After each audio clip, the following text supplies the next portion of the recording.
Ice cream बाज़ार से बहुत ज़्यादा महंगी मिलती है, लेकिन घर में बनाई जाए वो भी थोड़े से इंग्रेडिएंट से, वो भी इतनी यम्मी इतनी मज़ेदार कि मुंह में घुल जाए और इसको छोटे बड़े सभी पसंद करें, ऐसी रेसिपी लेके आई हूं। तो बिस्मिल्लाहिर्रहमानिर्रहीम, अस्सलाम वालेकुम। वीडियो अच्छी लगे तो लाइक शेयर और चैनल को सब्सक्राइब कर लीजिएगा।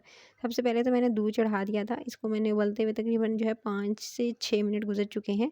तो तकरीबन मैंने 1 गिलास दूध लिया है, भरकर 1 गिलास दूध लीजिएगा। और वैसे इसकी क्वांटिटी बताऊँ तो आधा लीटर, आपने आधा किलो दूध लेना है और उसको चूल्हे पे चढ़ा देना है। जब इसके अंदर 2 से 3 अच्छे से बॉयल आ जाएँ, गाढ़ापन आना शुरू हो जाए, यानी इसको उबलने देना है। कच्चा दूध लीजिएगा और उसको सिंपल आपने चूल्हे पे चढ़ाना है, ताकि इसके अंदर जो है 2 से 3 बॉयल आए और इसका वेट तब तक करना है आपने। तो देख सकते हैं दूध काफ़ी हद तक उबल चुका था, इसमें 2 से 3 बॉयल आ चुके हैं। अब जब दूध अच्छे से उबल जाए तो फिर आप इसके अंदर शामिल कीजिएगा चीनी। अच्छा, चीनी की मिकदार आपके साथ शेयर करूँ तो इसके अंदर तकरीबन मैंने 2 से 3 टेबलस्पून भरकर चीनी के शामिल किए हैं। अच्छा, चीनी की मिकदार जो है आप कम ज़्यादा कर सकते हैं, लेकिन आधा लीटर के हिसाब से और इसके अंदर जो चीज़ें जाएंगी उसके हिसाब से आप जो है इसके अंदर 3 चम्मच भर के चीनी की शामिल कर दीजिएगा। फिर इसको आपने घुलने तक चीनी को आपने पकाना है। इसको भी तकरीबन मैंने इतना पकाया था 2 से 3 मिनट, ताकि चीनी अच्छे से घुल जाए। और चीनी अच्छे से घुल जाएगी, ये देख सकते हैं चीनी अच्छे से घुल चुकी है।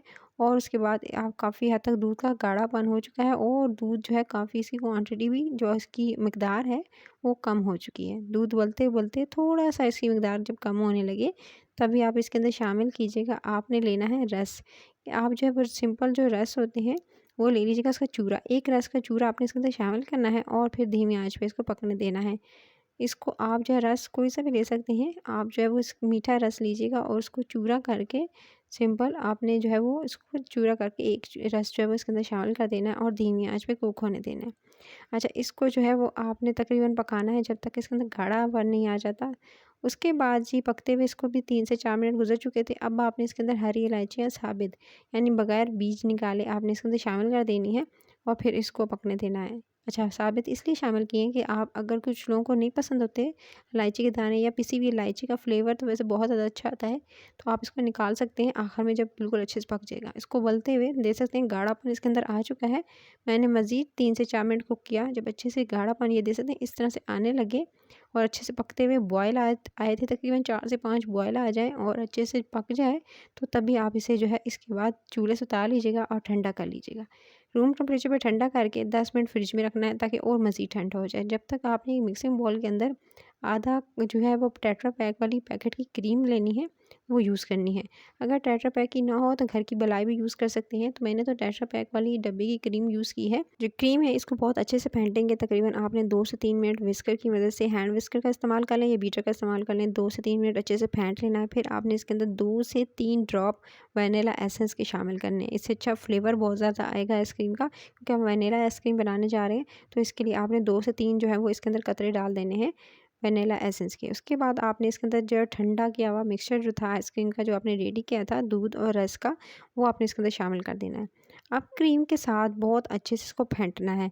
याद रहे कि बस जस्ट मिक्स करके छोड़ नहीं देना है, इसको जितना अच्छा फेंटेंगे क्रीम के साथ, ताकि तमाम चीज़ें अच्छे से मिक्स हो जाएँ, और मिक्स होंगी तभी आपको एक गाढ़ा पानी इसके अंदर फ़ील होगा और इसका टेक्सचर इतना मज़ेदार होगा कि आप खुद देखिएगा कि बिल्कुल एकदम अभी आपको अभी से जो है फीलिंग आएगी कि आइसक्रीम जो है वो तकरीबन रेडी होने के करीब है। ऐसा नहीं है, इसको किसी भी आप इस तरह से जार में डालिएगा, इस तरह से फूड कंटेनर में डालकर ऊपर से ढक्कन लगाकर इसको 5 से 6 घंटे के लिए छोड़ देना है। 5 से 6 घंटे के बाद आप ये दे सकते हैं, मैंने ढक्कन हटाया और 1 मिनट के लिए बाहर रखना है आपने, ताकि जो है साइडों से ईज़िली आप इसे जो है वो रिमूव कर सकें। आप कटिंग करना चाहते हैं तो कट कर सकते हैं, चाहे तो स्कूप की मदद से भी निकाल सकते हैं। तो दोनों ऑप्शन आपके पास है, ये दे सकते हैं। मैंने इसे डायरेक्टली निकाल लिया था, बस फ्रीज़र से निकाला और डायरेक्टली इसको जो है वो इसे स्कूप आउट कर रही हूँ। तो ये देख सकते हैं कितनी मज़ेदार मुँह में घुल जाने वाली। तो गर्मियाँ हैं तो इसमें तो जल्दी, ज़ाहिर बात है टेम्परेचर ज़्यादा होता है तो जल्दी ये पिघल जाती है। तो ये देखिएगा, बस इंस्टेंट आपने इसको निकालना है और सर्विंग बाउल्स में और इसको सर्व करते जाना है। तो इस तरह से मैं इसे निकालती जा रही थी और सारे मैंने स्कूप इस तरह से निकालने के बाद ऊपर से गार्निशिंग फिर आपने करनी है, क्योंकि ये आइसक्रीम बहुत यमी डिलीशियस है तो इसके ऊपर पिस्ते बादाम डालिएगा और ऊपर से आप थोड़ी सी जो है चॉकलेट डाल दीजिएगा। और चॉकलेट ना हो तो कैरमल सिरप का इस्तेमाल भी कर सकते हैं, या मनपसंद जो भी आपको पसंद हो ड्राई फ्रूट्स वो भी आप चेंज कर सकते हैं। तो ये मज़ेदार सी आइसक्रीम की रेसिपी अच्छी लगी तो लाइक शेयर, चैनल को सब्सक्राइब जरूर कर लीजिएगा। मज़े मज़े की रेसिपीज़ डेली लेकर आती हूँ, सो आपने मिस आउट नहीं करनी। आगे बहुत यमी मज़ेदार सी रेसिपीज़ आने वाली हैं। सो ऊपर से मैंने इस तरह से डाल दी थी थोड़ी सी चॉकलेट। जी मज़ेदार सी आइसक्रीम हो गई रेडी। अपना ख्याल रखिएगा, इस रेसिपी को ज़रूर एंजॉय करेगा। टिल द नेक्स्ट वीडियो फिर मिलती हूँ। Take care.